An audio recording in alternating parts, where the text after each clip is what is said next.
Imagine this. I'm stuck in a marriage that feels like a ghost town, and the one person who finally sees me? My husband's dad. Last night, a look across the kitchen sparked something wild. Today, I'm at his place, heart pounding, when my phone lights up. My husband knows. Tires screech outside, a door slams, and then a suitcase. What just happened? Stick around, 'cause this twist will blow your mind. I'm standing at the sink in our little suburban kitchen just outside Seattle, scrubbing plates from a family dinner that's still echoing in my ears. The faucet's running, hot water stinging my hands, but I barely notice. My husband, Jake, is in the living room, laughing with his cousins over some dumb story about fishing, his voice loud and carefree. He hasn't looked at me all night. Not when I refilled the mashed potatoes. Not when I cleared the empty beer bottles. I might as well be a ghost drifting through my own house. It's not like we're fighting or anything dramatic. It's worse. It's nothing. Just this quiet drift that's been growing between us for months, maybe years. I feel invisible, and it's eating me alive. Then Tom walks in, Jake's dad. He's 55, a little gray at the temples, but he's got this steady way about him, like he's seen it all and still knows how to stand tall. He's wearing a faded flannel shirt, sleeves rolled up, and leans against the counter like he owns the place. "You're doing a heck of a job tonight, Liza," he says, his voice low and warm. I mutter a quick, "Thanks," scrubbing harder at a plate that's already clean. Most people would leave it there, but Tom doesn't. He tilts his head, watching me, and adds, "You look tired. Everything okay?" That question hits me like a punch. No one's asked me that in forever. Not Jake, not my friends. Nobody. I freeze, the sponge dripping in my hand, and force a nod. "Yeah, I'm fine," I say. But it's a lie, and we both know it.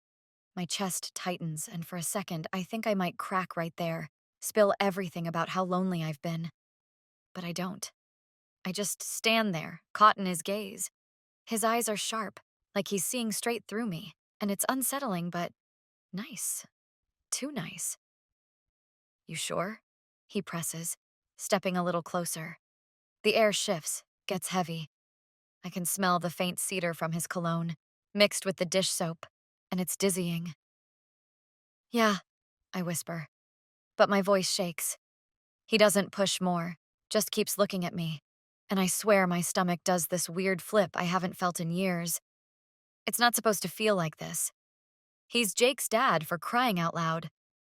I tell myself I'm imagining it, that I'm just desperate for someone to notice me. But deep down, I know better. We're quiet for a moment, the clatter of dishes my only shield. I glance at him, and he's still there, arms crossed, watching me like I'm a puzzle he's trying to figure out. "You deserve to be noticed, Liza," he says softly, and it's like he's reading my mind. My breath catches, and I turn to face him fully. Big mistake. His eyes lock on mine, and the room feels smaller, the space between us buzzing with something I can't name. It's not loud or obvious. It's subtle, dangerous, like a spark waiting to catch. I should laugh it off, change the subject, anything to break this. But I don't. My hands are wet, soap dripping onto the floor, and my heart's pounding so loud I'm sure he can hear it. He doesn't move closer, doesn't have to, just stands there, waiting, like he's daring me to decide what happens next. And the scary part? I don't know if I want to stop it. The sound of Jake's laugh cuts through from the living room, sharp and oblivious. Glasses clink, someone's telling another story, and it pulls me back just enough to breathe. Tom's still watching me, though, and I'm stuck, pinned by that look. "I should get back," he says finally, but he doesn't move right away. His fingers brush the counter, inches from mine, and I feel the warmth of his words sinking in. It's like a question hanging there, unspoken but loud as hell. Then Jake barrels in, breaking the spell. "Hey, babe, where'd I leave my keys?" he asks, barely glancing at me as he rummages through a drawer. I blink, scrambling to find my voice. Check the coffee table," I manage. He pecks my cheek, quick, automatic, and heads out, calling, "Thanks!"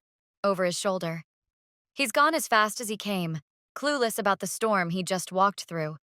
Tom straightens up, grabs a glass from the cabinet like nothing happened. "Good night, Liza," he says, voice low, before heading back to the others.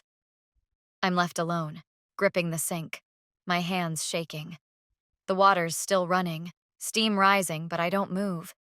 My skin's buzzing where his words landed, and I can't shake the way he looked at me, like I mattered. It's stupid, reckless even, to feel this way. He's family, older, off limits, older. But standing there, I realize something. I haven't felt seen in so long. And now that I have, it's like waking up from a dream I didn't know I was stuck in. I turn off the faucet, dry my hands, and stare at the empty kitchen. Jake's laughter drifts in again, but it sounds far away, like it's coming from someone else's life. I should feel guilty, right? Maybe I do. A little. But mostly, I feel alive. And that scares me more than anything. What just happened wasn't big or dramatic. No one shouted, nothing broke. It was quiet, simple, real. And that's what makes it so dangerous. Later, lying in bed next to Jake, I stare at the ceiling, his snores filling the room. My mind's racing, replaying Tom's voice, his eyes, that moment by the sink. "You deserve to be noticed," he said. I roll the words around, testing them. Do I? Should I? Part of me wants to shove it all down, pretend it didn't happen. But another part, the louder one, wonders what it'd be like to be seen again. Really seen, even if it's by the wrong person. It's a mess, I know. I'm a mess. But as I drift off, one thought sticks. This isn't over. Not by a long shot. I'm sitting at the kitchen table the next morning, staring at a mug of coffee that's gone cold. Jake's already out the door, off to work with a mumbled "see ya" that barely registered. The house is quiet, just the hum of the fridge and the patter of rain against the windows. Classic Seattle weather. I feel hollow, like I'm still drifting from last night, replaying Tom's voice in my head. Then my phone buzzes, snapping me out of it. It's him. "You free today?" the text reads. My heart jumps. I should ignore it, delete it, pretend it never came. But my fingers move faster than my brain. "Yeah," I type back, hitting send before I can second guess it. He replies instantly, "Come over." My hands shake as I set the phone down. I know what this is, a line I shouldn't cross. But that emptiness in my chest, the one Jake's been ignoring for months, it's screaming louder than my common sense. I grab my keys, pull on a hoodie, and head out the door. The drive across town is a blur, rain streaking the windshield, wipers thumping like my pulse. I'm telling myself to turn around, go home, stop this. But my foot stays on the gas. Tom's place is this old house near Lake Washington, all weathered wood and charm. His truck's in the driveway. And when I pull up, he's already on the porch, hands in his pockets, watching me. I sit in my car for a second, gripping the steering wheel, my stomach twisting. I could still leave. But then he steps forward, and his eyes catch mine, steady, intense, pulling me in. I open the door and step out, the cool air hitting my face. My legs feel wobbly, but I keep moving. "Hey," he says, voice low as I reach the steps. "Hey," I echo, barely above a whisper. He nods toward the house. "Come in." It's not a question, but he's not pushing either, just waiting, like last night. I hesitate, then walk past him, crossing the threshold. The door clicks shut behind me, and the quiet wraps around us like a blanket. It smells like him. Cedar, a hint of coffee. Something warm and lived in. My sneakers squeak on the hardwood, and I shove my hands in my pockets to stop them from trembling. He doesn't say anything at first, just heads to the living room. I follow, my heart hammering so loud I'm sure he hears it. The space is cozy. Big windows looking out at the lake, a worn leather couch, a stack of books on the coffee table. One catches my eye. The Night Circus. I'd mentioned loving it at dinner last week. He noticed. "Want some coffee?" he asks, breaking the silence. "Sure," I say, even though I don't need more jitters. He disappears into the kitchen, and I'm left standing there, staring at the book. It's such a small thing, but it hits me hard. He listens. Jake doesn't even know I read anymore. Tom comes back with 2 mugs, hands me one, and sits on the couch. I perch on the armrest, keeping some distance, but it doesn't help. The air's thick, charged, like it was by the sink last night. "Thanks for coming," he says, taking a sip. "I wasn't sure you would." "Me neither," I admit, clutching the mug. He smiles, just a little, and it's enough to make my stomach flip again. "So why did you?" he asks, leaning back, eyes locked on mine. I swallow hard. "I don't know." I lie. But I do. I'm here because I'm tired of feeling like nothing, because last night he saw me when no one else did. "Maybe I just needed to get out of the house," I add, trying to sound casual. He nods like he gets it, but there's something in his look that says he sees through me. "Fair enough," he says, "but you didn't have to come here." He's right. I could have gone anywhere, a coffee shop, a friend's place. Instead, I'm in his living room, inches from a line I'm terrified to cross. "I guess I wanted to," I say, voice barely steady. His eyes soften, and for a second, I think he's going to say something big, something that'll change everything. Instead, he sets his mug down and stands, walking to the window. "Rain's picking up," he says, hands in his pockets again. I join him, keeping a safe gap, and watch the water ripple across the lake. It's peaceful, but my insides are a mess. "You ever feel stuck?" I ask, surprising myself. He glances at me, nods slow. "All the time, back in the day. Took me years to figure out what I wanted." He pauses, then adds, "What about you?" I bite my lip. "Yeah, lately a lot. It's the most honest I've been in months." He turns to face me fully, and the space between us shrinks. Not because he moves, but because it just does. "You don't have to stay stuck, Liza," he says, quiet but firm. My breath hitches. It's not just words, it's a nudge, a dare, and I feel it everywhere. I should leave, right now. Tell him I've got errands, make up some excuse. But my feet stay planted and my mouth won't move. "Maybe," I say finally, but it's not that simple. He tilts his head like he's weighing that. "It never is," he agrees. "Doesn't mean you stop trying." There's a beat of silence, and I realize we're not just talking about me anymore. This is about us, whatever us even is. The rain taps harder, filling the quiet. I sip my coffee, but it's cold now, and I don't care. "You think too much," he says suddenly, a half smile tugging at his lips. I laugh, short and shaky. "Guilty." He chuckles too, and it's the first time the tension eases, just for a second. But then his phone buzzes on the table, and mine does too, almost at the same time. We both glance over, and I see Jake's name flash on my screen. My stomach drops.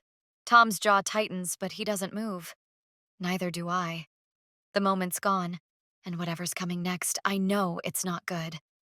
I'm standing in Tom's living room, the rain hammering the windows, when our phones buzz at the same time. Jake's name lights up my screen, and my stomach flips hard. Tom's jaw clenches as he glances at his own phone, but he doesn't pick it up. Neither do I. We're frozen, coffee mug still in hand, the lake outside churning under the storm. "You gonna answer that?" Tom asks, voice low, almost daring me. I shake my head, setting the mug down on the table. "Not yet," I say, but my voice wavers. The air's thick, heavier than before, like it's pressing us closer even though we're still feet apart. He steps toward me, slow, deliberate, and I back up instinctively. My heels hit the wall by the fireplace, and I'm trapped. Not by him, but by whatever this is.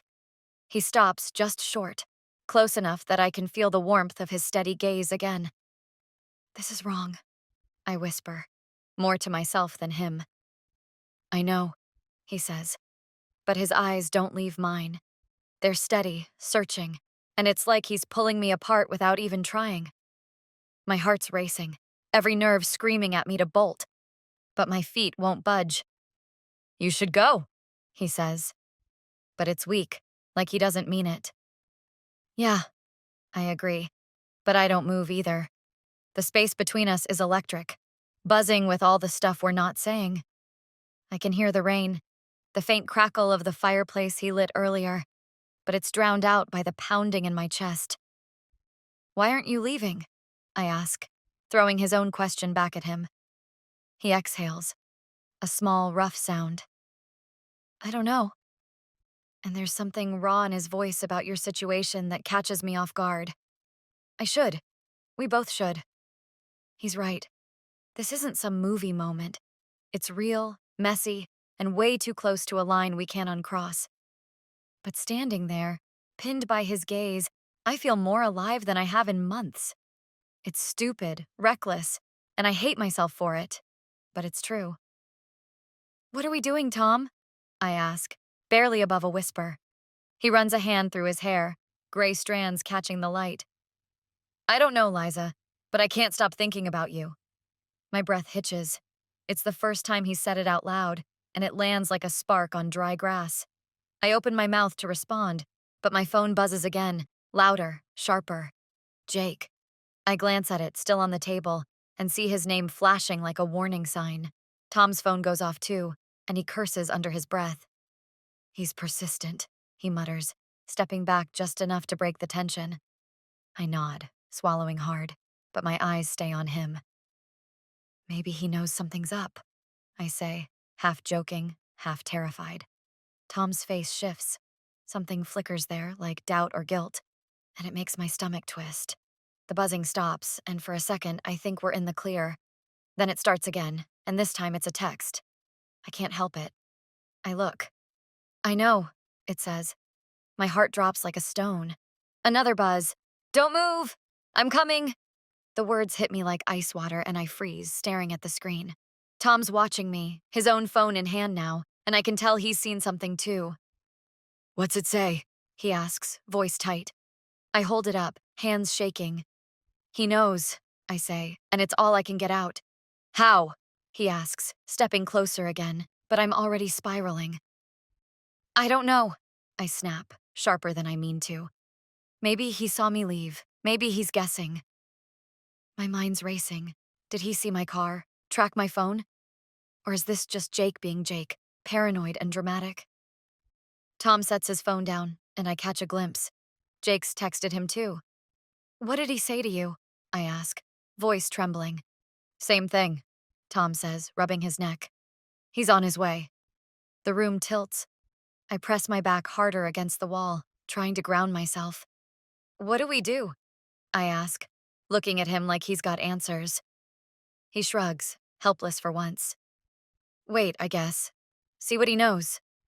It's practical, calm, but his eyes are stormy, and I can tell he's as rattled as I am. This wasn't supposed to happen, I say, more to myself. None of it was. He nods, slow. Yeah, but it did.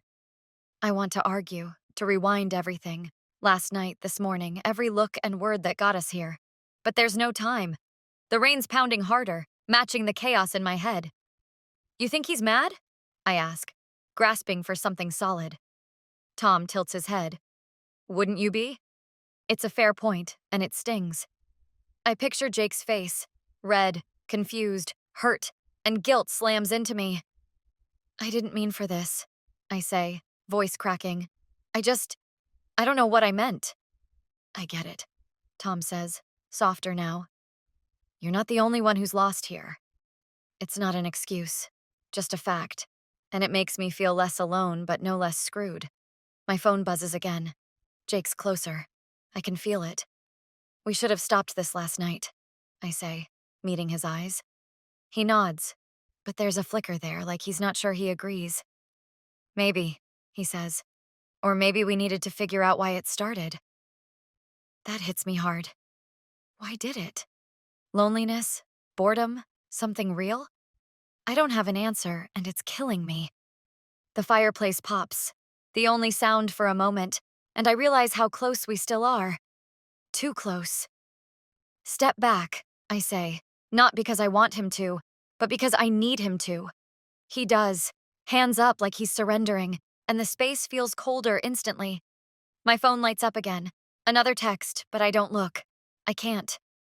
He's almost here, I say, voice flat. Tom nods, crossing his arms. Then we face it, together. It's not a plan, just a lifeline, and I grab it because I've got nothing else. The rain slows, and I hear tires crunching gravel outside. My pulse spikes. Whatever's coming, it's here, and there's no running now. I hear the gravel crunching under Jake's tires, and my stomach drops. Tom's standing a few feet away, arms crossed, his face tight but calm. The rain's eased up, just a drizzle now, tapping the roof like a nervous heartbeat. I'm still against the wall, hands clenched, waiting for the storm that's about to walk through that door. He's here, I say, voice barely steady. Tom nods, glancing toward the window. Yeah, let's just see what he says. His tone's even, but I catch the flicker in his eyes. He's bracing himself too. The front door swings open, and Jake storms in, his jacket dripping wet, face flushed red. He stops dead when he sees us, eyes darting between me and Tom. What the hell's going on? He snaps, voice low but sharp, like he's holding back a yell. I open my mouth, but nothing comes out. Tom steps forward, hands up. Jake, relax. We were just talking. It's the truth, mostly, but it sounds flimsy even to me. Jake's not buying it. His gaze locks on me, hard and searching. Talking? You drove across town to talk? I start, but he cuts me off. I saw your car leave, Liza. I figured I'd check where you were headed. Didn't expect this. His words hit like a slap, and guilt twists my gut. He's not screaming, not throwing stuff, just standing there, hurt and confused. And it's worse than any fight we've ever had. It's not what you think, I say, stepping away from the wall. I just needed to get out, clear my head. Clear your head with him? Jake's voice cracks, and he jabs a finger toward Tom. My own dad? Tom flinches, but he doesn't back down. She's telling the truth, Jake. Nothing happened. Jake laughs, short and bitter. Yeah? Then why's it feel like I walked in on something? The room goes quiet, the air heavy with everything unsaid. I want to explain, to fix this, but my throat's dry and my hands won't stop shaking. Look, I say finally, I've been a mess lately. You've been gone, work, your phone, whatever. I felt alone, okay? Tom listened. That's it. It's honest, raw, and I see Jake's face soften for a split second before it hardens again. So this is my fault? He asks, crossing his arms. No, I snap. It's mine. I screwed up coming here, but you haven't exactly been around either. He blinks, caught off guard, and I realize we're peeling back layers we've ignored for too long. Tom clears his throat. Jake, she's right about one thing. I was just a sounding board. You two need to talk this out. Jake glares at him. Don't act like you're innocent, Dad. I saw how you looked at her last night. My breath catches. He noticed? Tom's jaw tightens, but he doesn't deny it. I'm not perfect, he says quietly. But I didn't cross any lines. Jake scoffs, turning back to me. And you? You gonna tell me you didn't feel something? I freeze. He's staring at me, waiting. And I can't lie. Not fully. I don't know what I felt, I admit, voice trembling. I was lonely, Jake. That's all I'm sure of. His eyes narrow, and for a second, I think he's going to walk out. Instead, he runs a hand through his wet hair, exhaling hard. I don't even know what to say to that, he mutters. The silence stretches, thick and suffocating, until he finally says, I'm going home. Figure this out, Liza. He turns and heads for the door, slamming it behind him. I'm left standing there, chest heaving, Tom a few feet away. The house feels too big, too quiet without Jake's anger filling it. You okay? Tom asks, stepping closer. I shake my head. No, but I will be. He nods, hands in his pockets. He's hurt, but he'll cool off. You two have stuff to work through. I laugh, shaky and small. Yeah, no kidding. What about us? He tilts his head. There's no us, Liza. Not like that. You know it. He's right, and it stings, but it's a relief too. I'm sorry, I say, meeting his eyes, for dragging you into my mess. He shrugs. I walked into it too. Just go home, talk to him. I nod, grabbing my keys from the table. The weight's still there, but it's lighter somehow, like I've let something go. I head out, the drizzle cold on my face, and slide into my car. Jake's truck is gone, and the road back feels longer than it should. Driving home, the rain picks up again, blurring the windshield. My mind's a mess. Guilt, relief, anger at myself, at Jake, at how close I came to wrecking everything. But under it all, there's this tiny spark, this feeling of being alive I hadn't had in forever. It's messed up, but it's real. I pull into our driveway, Jake's truck already there, and sit for a minute, hands on the wheel. I've got to face him, fix this, figure out what's next. I step out, ready to walk in, when something catches my eye.